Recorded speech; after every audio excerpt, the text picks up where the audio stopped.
Guys and gals, we are coming up on lock 13. I think it's Fulton. We're gonna give him a call, see if we can get through. Lock 13 back. Yes, Lockmaster, this is a pleasure craft coming from the north, heading south. I was hoping I could pass through. How far out are you? Maybe like a half a mile. I can see you guys.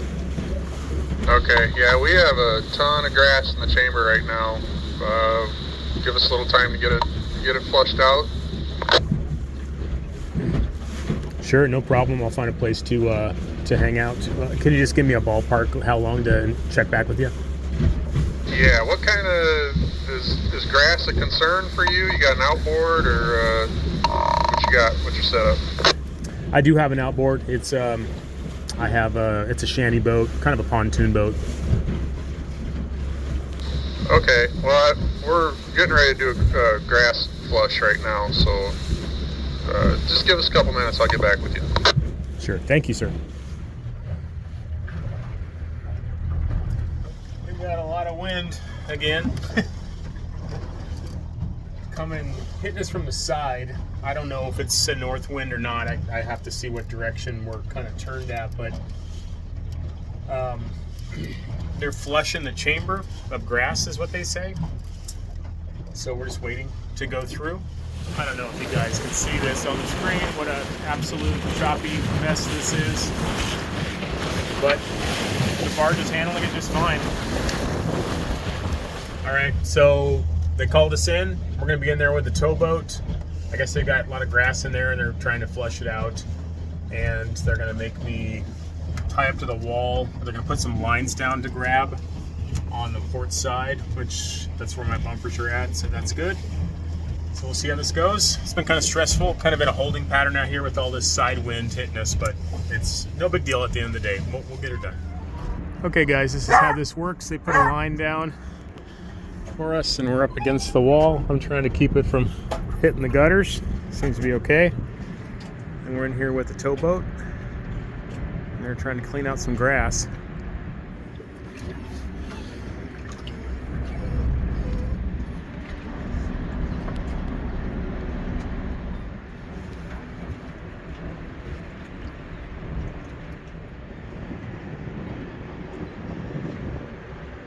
So this nice fella, this is the City of Buffalo, is the name of his push boat, and he's using his motors to clear some of the grass out, so maybe I can get out of here without getting too much of it in the outboard, which is really nice of him.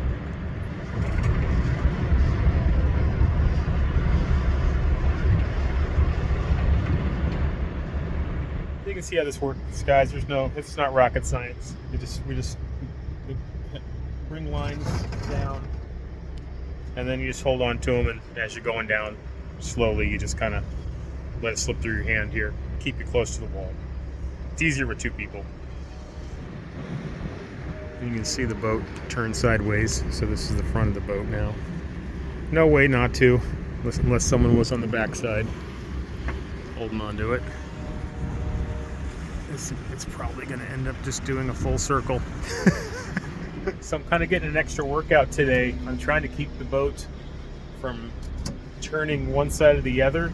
Actually want to keep the front up against the wall here because they're doing some flushing with the pumps, and it wants to make the tail kind of go back and forth, so I'm using this rope here and I'm just pulling really hard and filming at the same time.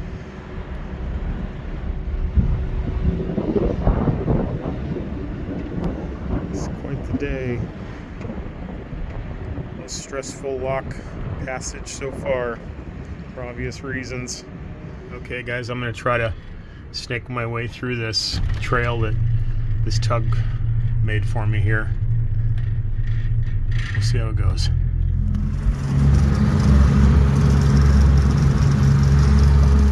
Look at this mess, guys. I can't believe they even let me come in here. This is a nightmare.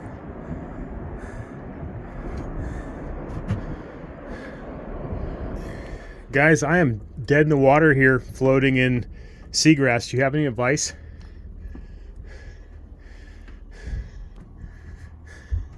Got your engine all plugged up with grass?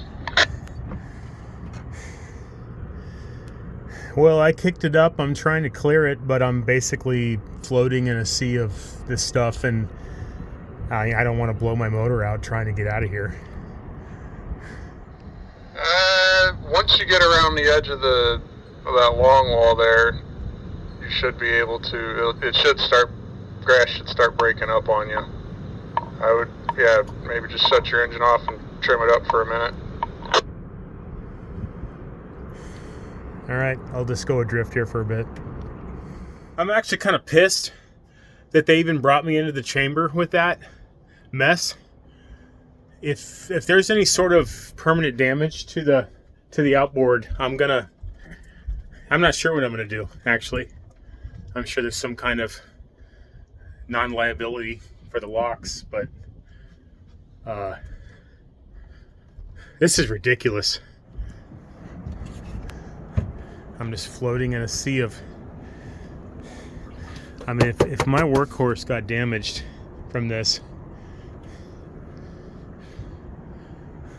they're just closing up. Thanks, guys. I'm just slowly drifting out past the wall here. They said that it would break up if I just let it go for a while, so we'll see what happens. I'm not going to start the motor back up. It was starting to cut out and straining.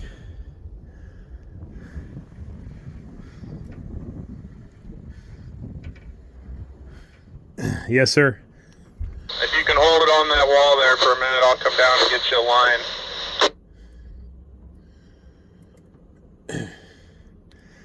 Well, I mean, I'll do that if that's what you recommend, but I'm not sure. I don't know what the good that's going to do. I'm basically just floating in a big floating island of seagrass, and it's going to be here. It'll stay here if I tie to the wall. Well, you might be able to get your paddle out or something and push it off the boat if we can hold the boat. I think it's almost too late. I'm at the very end of it here. I'm just going to drift out here, and I'm going to keep working on it with my paddle. Okay, otherwise, as soon as you get around that wall there, it's all beach right there, so you don't have to worry about going into any trees or anything. Jeez. This is just stupid. I just feel like an idiot.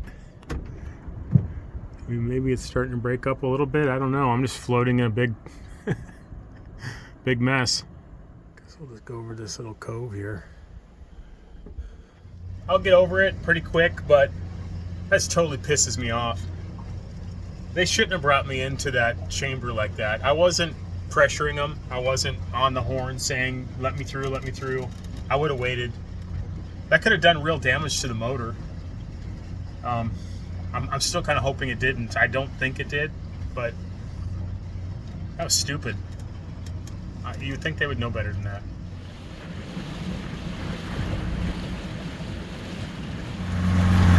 I'm sorry, my little workhorse. I hope you'll be okay.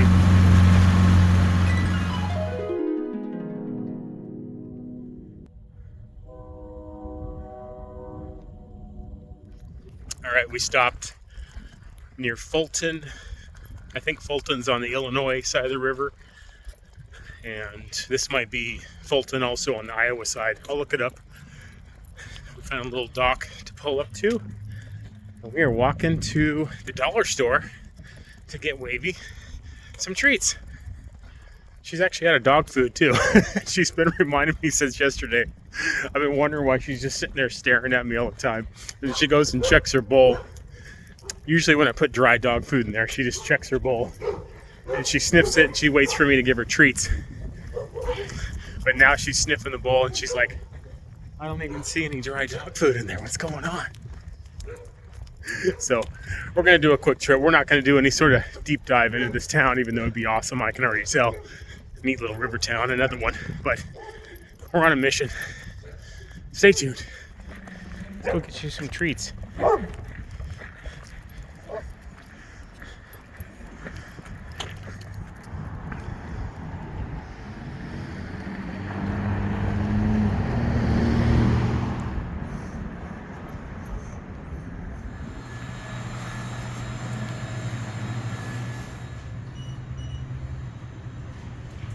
I guess this town is called Clinton, Iowa, right across the bridge from Fulton, Illinois.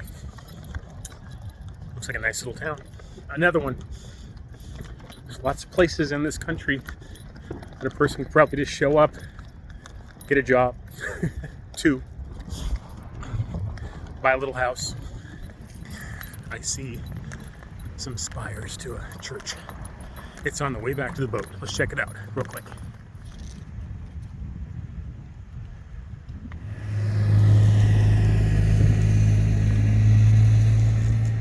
There's all these saints that I don't know anything about because I'm not Catholic.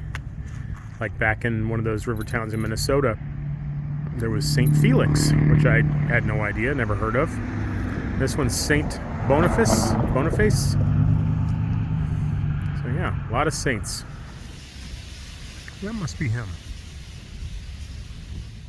You know, I look ahead 20 years or so, if I'm still alive, which I guess why wouldn't I be, all things equal, and I could see myself just settling down, spending more time at home, having a little garden, going to church, one of these beautiful churches here, and just kind of having a mellow life.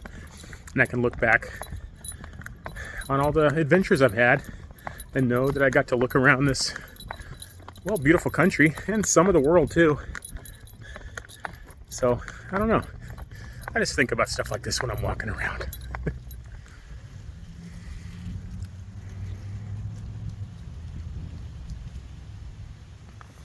This looks like a nice little town. Little neighborhoods. Lots of little houses.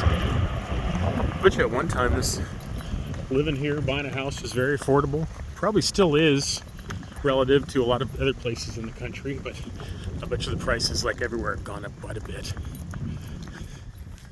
This brick building right next to the waterway here has all sorts of art on it. Let's check it out real quick.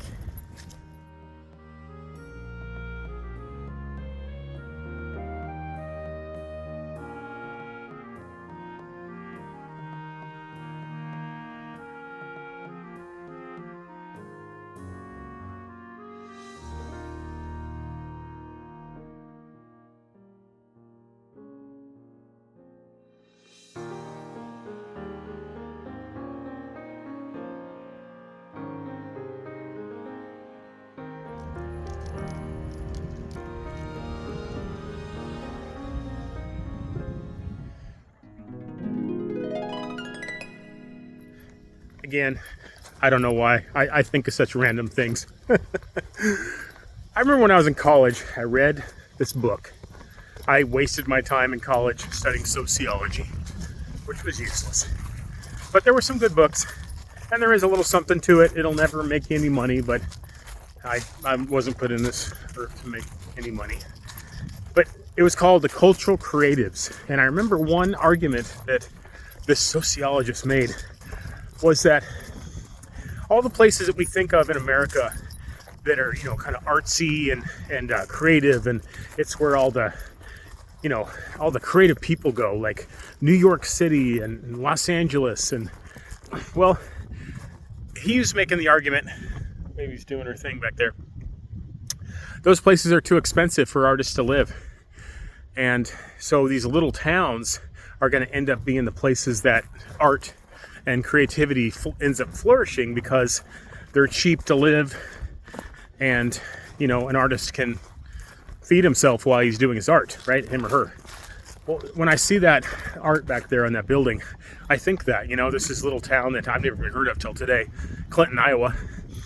And I know there's art everywhere, but, you know, I do go to a lot of places where it's not very hard to find all sorts of public art, you know, like murals and paintings and I don't know, maybe he's right.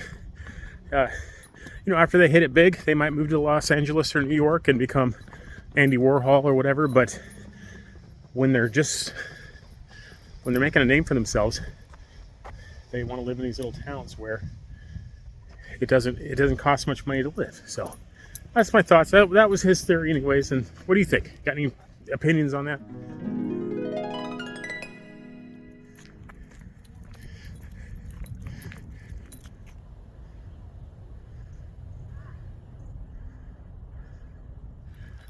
This is a nice little town. Nice little neighborhoods. At least the one that I'm looking at. Beautiful. All sorts of parkland.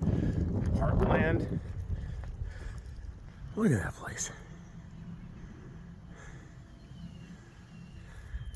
I don't know if it's still a functioning church. Looks like it's getting some work done up there with the tarps.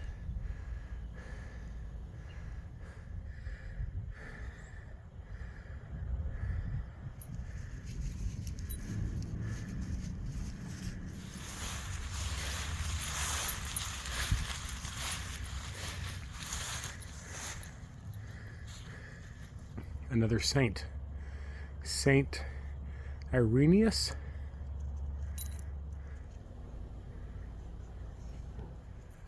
What a gorgeous building.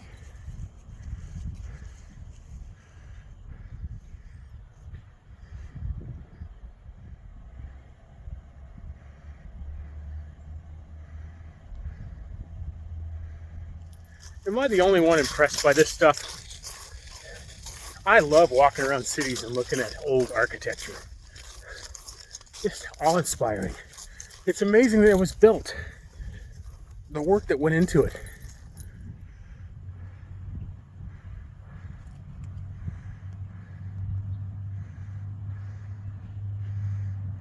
They're definitely doing some work to it, which is good.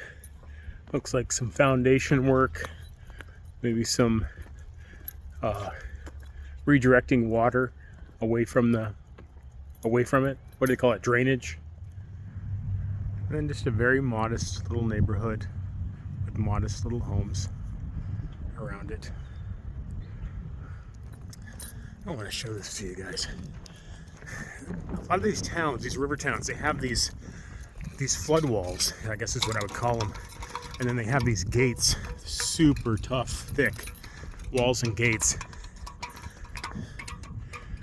That when, you know, inevitably it happens from time to time, when the river floods, they just close these gates. And it's like a barrier, it's like a levee for the town, so it doesn't flood. Such a good idea. All right, got a couple hours of daylight left. Let's go find a place to hang out for the night. This was the best they had at the dollar store. Purina 1. Guess it'll get the job done. You gonna eat it? Stay. Stay. Go. She's hungry.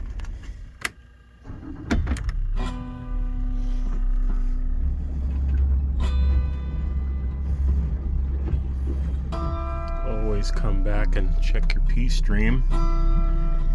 Looking beautiful. Love my workhorse.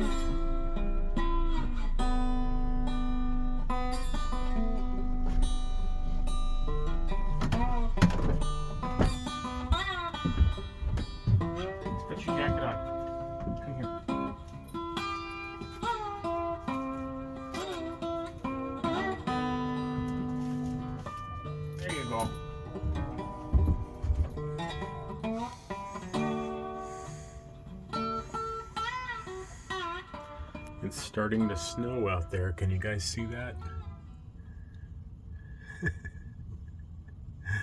I told you it was cold. We are in a sweet spot though. Back here in this calm cove. Walked from the wind. We get some wind gusts once in a while, but here I'll pop out here and show you the snow.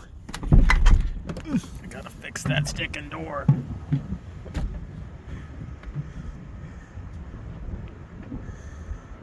Yeah, this is a sweet spot.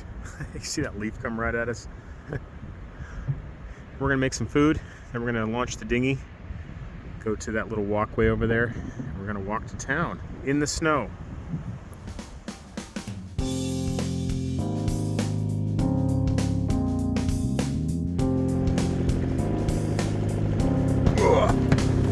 Okay, jump on. Go.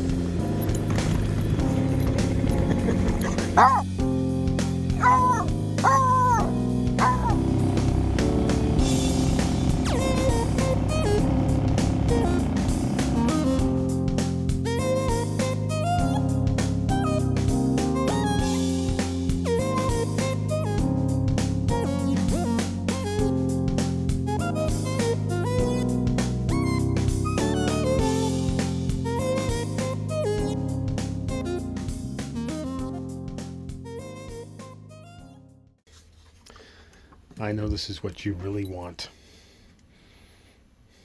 Stay. Stay.